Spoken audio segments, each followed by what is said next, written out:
பிசாசின் தந்திரங்களை வெளியரங்கமாக்கிட்டாரு. ஈவில் ட்ரிக்ஸ்ல இருந்து பிசாசின் தந்திரங்கள் கொலேசியர் 2:13-14-15 படி நீங்க விடுதலையாக்கப்பட்டிருக்கீங்க. ஹல்லேலூயா. சோ பிசாசு போராடுவானா? அவன் ஏற்கனவே தோற்று போனவன். என்ன சொல்றாரு ஆண்டவர்? என்ன சொல்றாரு அப்படின்னா, கொலேசியர் 2:13-14-15 எடுத்து இதுல தானே உன்னை வெளியரங்கமாக்கி உன்னை அவமானப்படுத்தி விட்டுருக்காரு ஆண்டவர்.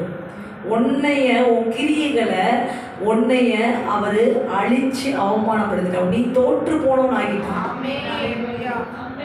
அல்லேலூயா. உனக்கு என் மேல அதிகாரமே கிடையாது.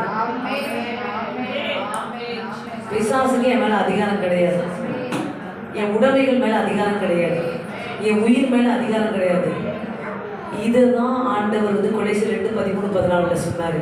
சாபத்துக்கு உன் மேல அதிகாரம் கிடையாது. அல்லேலூயா.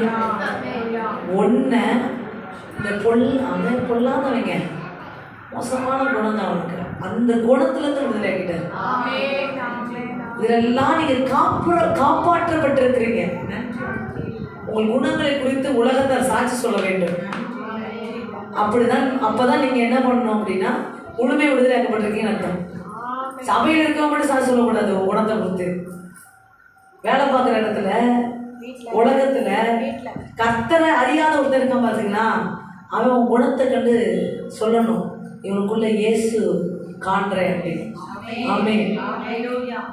அப்பதான் நீங்க முழுமையாக விடுதலையாக்கப்பட்டிருக்கீங்க. விசுவாசத்துக்குள்ள வாங்க, அப்பதான் நீங்க விடுதலையாக்கப்பட்டிருக்கிறீங்க. ஆமென். நீங்க விசுவாசிக்க நீங்க பரிசுத்தமாவீங்க. இயேசுவை எவ்வளவு விசுவாசிக்கிறீங்களோ நீங்க பரிசுத்தமாவீங்க. ஆமென். நீங்க ஆண்டவர் சொன்ன 3 விதமான காரியங்களிலிருந்து கர்த்தர் உங்களை விடுதலை பண்ணியிருக்கீங்க. பிசாசின் போராட்டத்திலிருந்து, சாபத்திலிருந்து, உன்னுடைய சுபாவம், ஜென்ம சுபாவத்தை திவ்ய சுபாவமாக காப்பாற்றி விட்டார். ஆமென். ஹல்லேலூயா. இதன் பிறகு புரிந்தது. Thank you Jesus. ரட்சிப்பின் சந்தோஷம் உங்களுக்கு கொடுக்கப்பட்டிருக்குது. இப்போ என்ன பண்ணியிருக்காருன்னா, பிசாசு உன்னை தந்திரமாய் வஞ்சித்து உன்னுடைய இச்சையினால் உன்னை இழுத்து ஒரு விஷயத்துல அடைச்சி வச்சிருந்தான், அடைச்சி போட்டு வச்சிருந்தான். என்ன விஷயம் அப்படின்னா, குற்ற உணர்வு என்ற விஷயம்.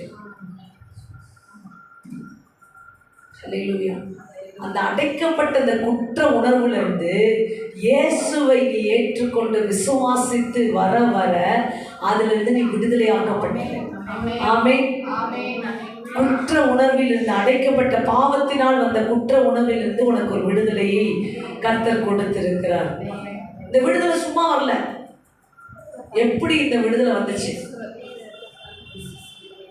நீங்க ஒரு சொல்றது தான் ஆர்டர் கொடுக்குறீங்களா?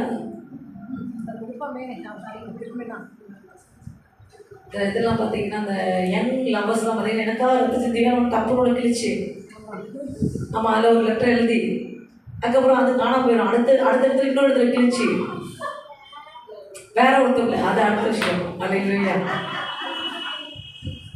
புரியுதுங்களா? அந்த மாதிரி இல்லை. நம்ம ஆண்டவர் யோசிக்கிறார். ஏன் சொன்னேன் அப்படின்னா, ரத்தம் ரத்த சிந்தினாங்க. ஒரு சொட்டு ரத்தம் சிந்தி பாருங்களேன் உங்கள் உடம்புல இருந்து எப்படி இருக்கும்னு.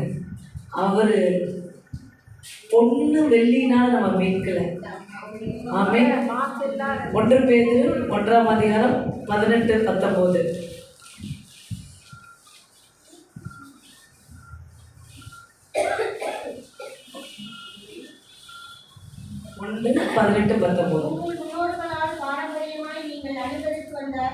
வீணான நடத்தையினின்று அறிவுள்ள வஸ்துக்களாகிய வெள்ளியினாலும் பொன்னினாலும் மீட்கப்படாமல் குற்றமில்லாத மாசற்ற ஆட்டுக்குட்டியாகிய கிறிஸ்துவின் விலையேற பெற்ற இரத்தத்தினாலே மீட்கப்பட்டவர்கள் என்று அறிந்திருக்கிறீர்களே. ஹல்லேலூயா. விலையேற பெற்ற அப்படின்னா விலையே கிடையாது அவர் ரத்தத்துக்கு. ஆமென். மாசில்லாத ரத்தம். நம்ம ரத்தம் பிறக்கும் போதே பாவத்தில் பிறந்த ரத்தம். ஆனால் ஆண்டவர் ரத்தம் மாசில்லாத ரத்தம். அந்த ரத்தத்துக்கு சுத்தமான பொன், சுத்த வெள்ளிங்க, சுத்த தங்கம். அதனால தான் இவ்வளோ ரேட்டு அப்படி சொல்கிறாங்கல்ல. அவ்வளோ பெரிய ஒரு மாசற்ற பொன் அப்படின்னு. அப்போ மாசற்ற அவர் ரத்தத்துக்கு விலையே கிடையாது. அப்படி விலையில்லாத ரத்தத்தை ஒரு மியூசியத்துலேருந்து ஒரு பொருள் எடுத்துட்டு ரொம்ப ஜொலிக்குது, அதுக்கு விலையே இல்லை, இதுக்கு இதை போட்டு வேற எங்கேயுமே வாங்கவே முடியாதுங்க அப்படின்னா அதை எவ்வளோ ப்ரீஷியஸாக காத்துக்கொள்ளணும். அவ்வளோ ப்ரீஷியஸான விஷயத்தை நமக்காக கொடுத்தாங்க ஆண்டவர். ஆமென், ஹல்லேலூயா. ஸோ விலையேற பெற்ற ரத்தத்தினால் மீட்கப்பட்டிருக்கும். இதெல்லாம் நீங்கள் டெய்லி சொன்ன ஜீவனுள்ள தேவனை ஆராதிக்கிறோம் அப்படி எழுதி வைங்க. யாராவது எழுதுனீங்களான்னு தெரியாது, மறந்துருப்பீங்க. உங்கள் வீட்டில் நீங்கள் ஜீவனுள்ள தேவனை ஆராதிக்கிறீங்க, நான் உயிரோடு இருக்க தேவனை ஆராதிக்கிறீங்க அப்படின்றத நீங்கள் அடிக்கடி நீங்கள் சொல்லிக்கிட்டே இருக்கணும். ஹல்லேலூயா. அதே போலதான் இந்த ரத்தத்தை குறித்து நீங்க பேச வேண்டும். விலையேற பெற்ற ரத்தத்தினால் நான் மீட்கப்பட்டிருக்கிறேன். ஆமென். ரத்தத்தை நீங்க எவ்வளவுக்கு எவ்வளவு பேசுறீங்களோ அவ்வளவுக்கு அவ்வளவு விடுதலை, அவ்வளவுக்கு அவ்வளவு அந்த வெற்றியை நீங்க பார்ப்பீங்க உங்க வாழ்க்கையில. டெய்லி இயேசுவின் ரத்தத்தை பேச, இயேசுவின் ரத்தத்தை தியானம் பண்ணீங்கன்னா உங்களுடைய லைஃபே மாறிடும். ஆமென், ஹல்லேலூயா. ஏன்னா அவ்வளவையும் கர்த்தர் அந்த ரத்தத்தினால நமக்காக செலுத்தி விட்டார். ஸோ நம்ம கர்த்தர் எப்படி சேவ் பண்ணியிருக்காரு, எங்கேருந்து வாங்கியிருக்காரு அப்படின்னா பொண்ணையும் பொருளையும் கொடுத்துல அவர் ரத்தத்தை கொடுத்து வாங்கியிருக்காரு. அப்போ நம்ம எவ்வளோ ஒரு விலையேற பெற்றவங்களா கர்த்தர் நம்மளை நினச்சிருக்காரு. ஆமென், ஹல்லேலூயா, ஹல்லேலூயா. ஒரு ப்ரீஷியஸான விஷயம், என் பிள்ளையை நான் ரொம்ப பெரிதாக நினச்சனாதான். நீங்கள் உங்கள் பிள்ளையை கிட்னாப் பண்ணிட்டு ஒரு லட்சம் கொடுங்க 2 லட்சம் கொடுங்கன்னு பேசுவாங்க போறீங்களா? அப்போ கேட்டால் கூட போலீஸ்க்கு சொல்லுவாங்க 2 லட்சம் கூட கொடுக்க முடியாமல், இப்போ ரீசெண்டாக கூட 2 லட்சம் 5 லட்சம் கொடுக்க முடியாமல் அந்த பிள்ளையை கொண்டே போட்டுருங்க. ஹல்லேலூயா. ஆனால் நம்ம ஆண்டவர் நமக்காக அவர் ஜீவனை கொடுத்தார். ஆமென். அவர் ரத்தத்தினால் மீட்கப்பட்டிருக்கிறீங்க என்பதை நீங்கள் ஒவ்வொரு நாளும் அறிக்கை செய்யுங்கள். எபேசியர் 1:7, அவருடைய ரத்தத்தினாலே பாவ மன்னிப்பு நமக்கு உண்டு. ஆமென். இயேசு கிறிஸ்துவின் ரத்தம் தான் நம் பாவங்களை எல்லாம் மன்னித்து இருக்கிறது. பாவம் மன்னிப்பு ரத்தத்தினால தான் நமக்கு கிடைச்சிச்சு. ஆமென். கொலோசியர் 1:14 சொல்லுகிறது, அவரில் நாம் அவருடைய ரத்தத்தினாலே பாவ மன்னிப்பாக மீட்பை பெற்று இருக்கிறோம். ஆமென், ஹல்லேலூயா. ஸோ கர்த்தர் அவருடைய ரத்தத்தினால் தன்னை தாழ்த்தி நம்மை மீட்டெடுத்திருக்கிறார். ஆமென், ஹல்லேலூயா. ஸோ இத்தனை பெரிய பாதுகாப்பு அவர் ரத்தத்தினாலே நமக்கு கிடைச்சிருக்கு. இதுல இருந்து பாவ சாபம், ஜென்ம சுபாவம், ஹல்லேலூயா, இதுல இருந்து சிறையிருப்பு எல்லாவற்றிலும் இருந்தோம் பாதுகாப்பு, காக்கப்பட்டு இருக்கிறீங்க. நீங்க சொல்லணும், என்ன சொல்லணும் அப்படின்னா நான் சேஃப் ஜோன்ல இருக்கேன். ஹல்லேலூயா. எத்தனை பேர் விசுவாசிக்கிறீங்க? அப்படின்னா என்ன அர்த்தம்? நான் ரொம்ப சேஃபா இருக்கேங்க. ஆமா, இன்னைக்கு சத்துரு என்னை தொட முடியாது. ஹல்லேலூயா. சத்துரு என்ன தொட முடியாது. உலகத்தின் அதிபதிக்கு என் மேல அதிகாரமே இல்லவே இல்லை. ஆமென், ஹல்லேலூயா. நான் காப்பாற்றப்பட்டு மீட்கப்பட்ட ஜனத்தோடு கூட்டத்தில் சேர்க்கப்பட்டு இருக்கிறேன். கர்த்தரால் மீட்கப்பட்டவர்கள் ஆனந்தங்களை சீயோனுக்கு வருவார்கள். ஹல்லேலூயா.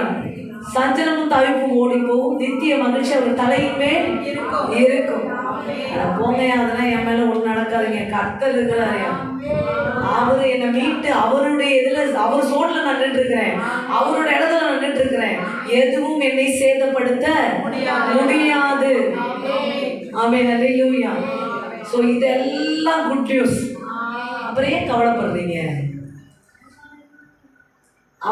அப்புறம் ஏன் நீங்க ஒரிசாடுறீங்க? இவ்வளோ குட் நியூஸ் தெரிஞ்சும் ஒரு ஆசீர்வாதத்துக்காக ஹல்லேலூயா ஒரிசா இல்லைங்க. அப்ப ஆண்டவர் என்ன சொல்றாரு?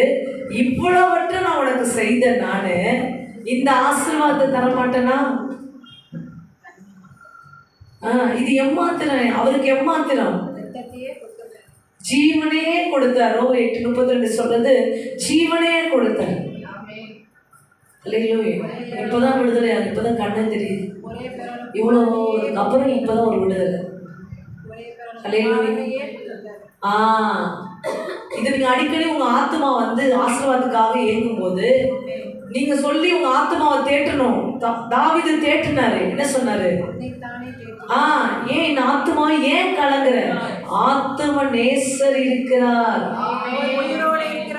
அதுதான் சொல்றேன். நீங்க சொல்லணும். என்ன சொல்லணும்? உங்களுக்கு ஒரு விஷயம் கிடைக்கலன்னும் போது குமாரனே தந்துட்டாரு, கண்டிப்பா தருவார். உங்க ஆத்மாவுக்கு போத சொல்லணும். அப்புறம் தான் மனுஷன் பேசுறது நீங்க சொல்ல முடியும்.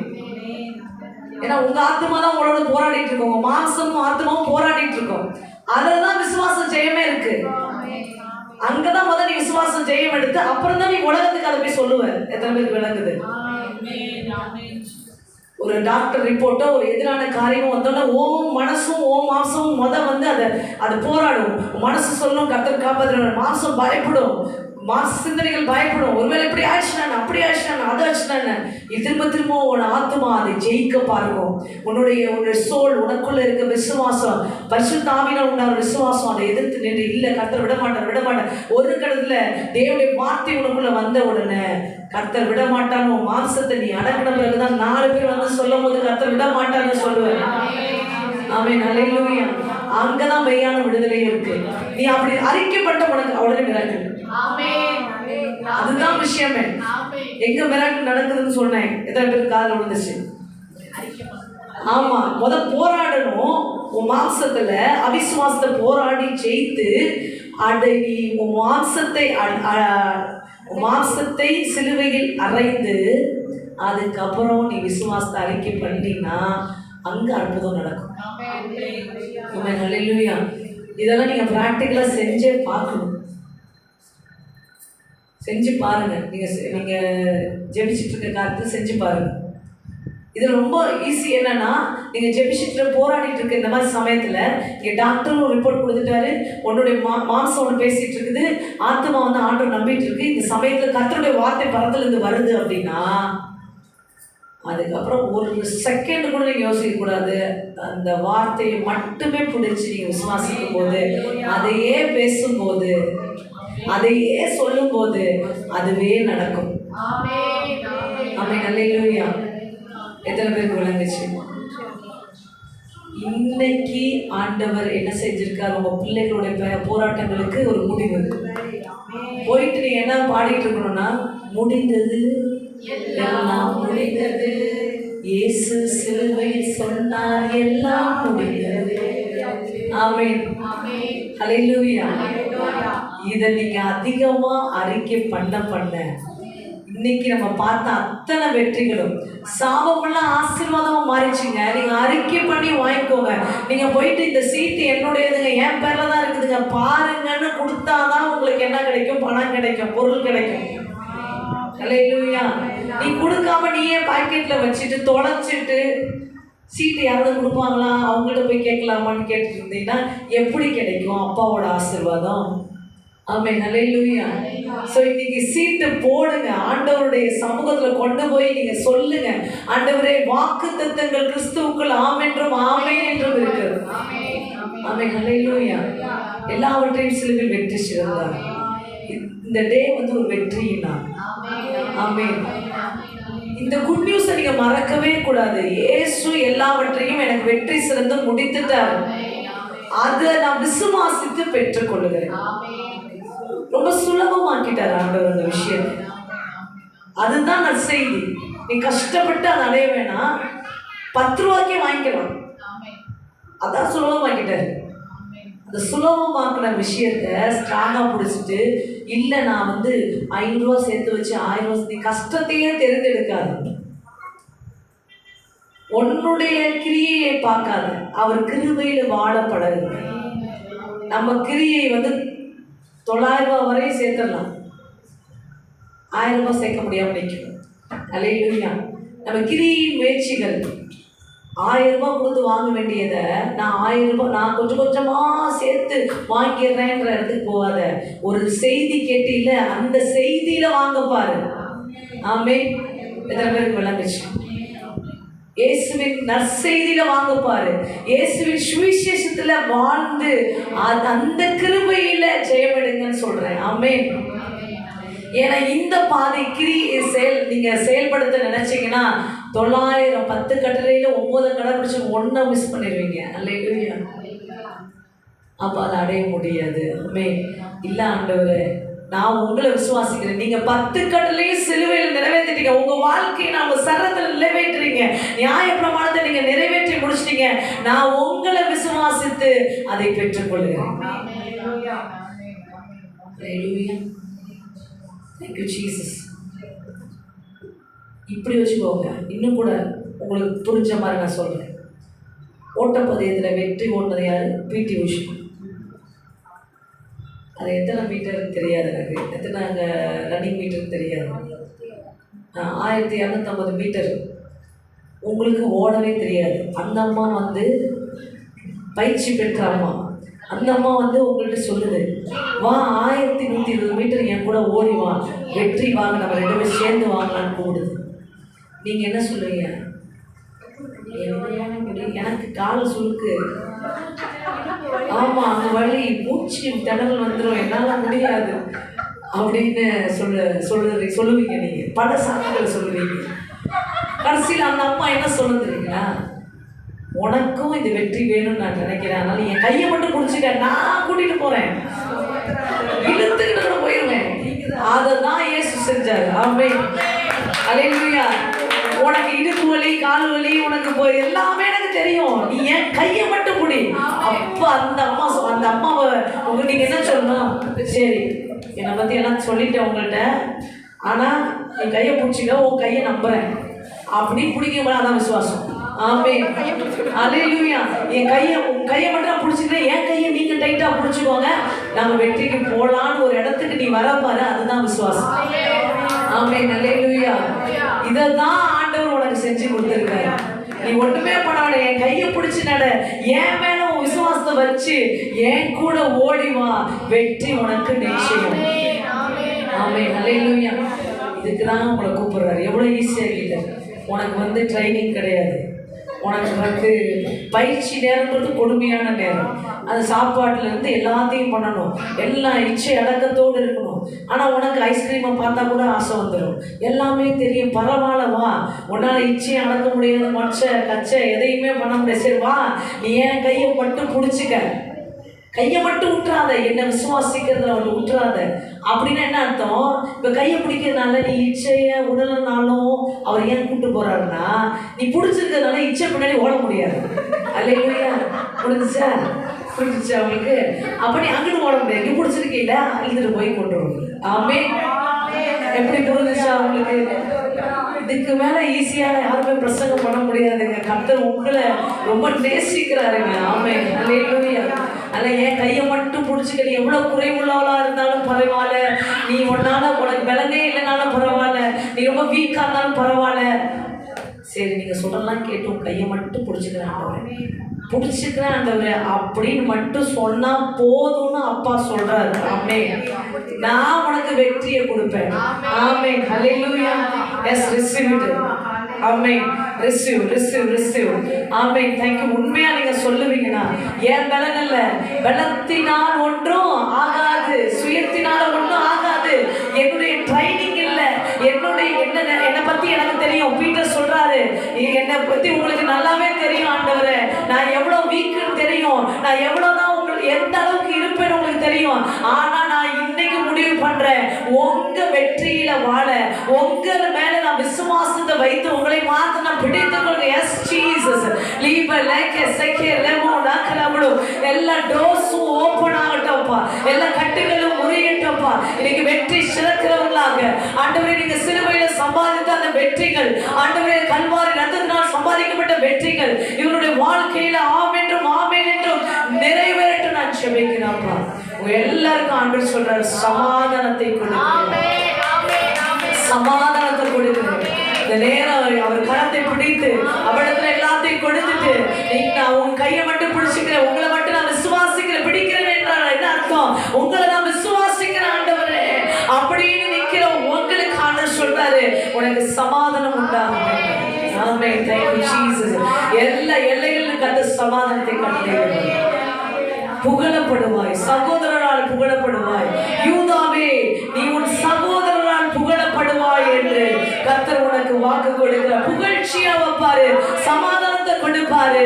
கர்த்தர் உனக்கு மன நிறைவான வாழ்க்கையை கொடுப்பார்.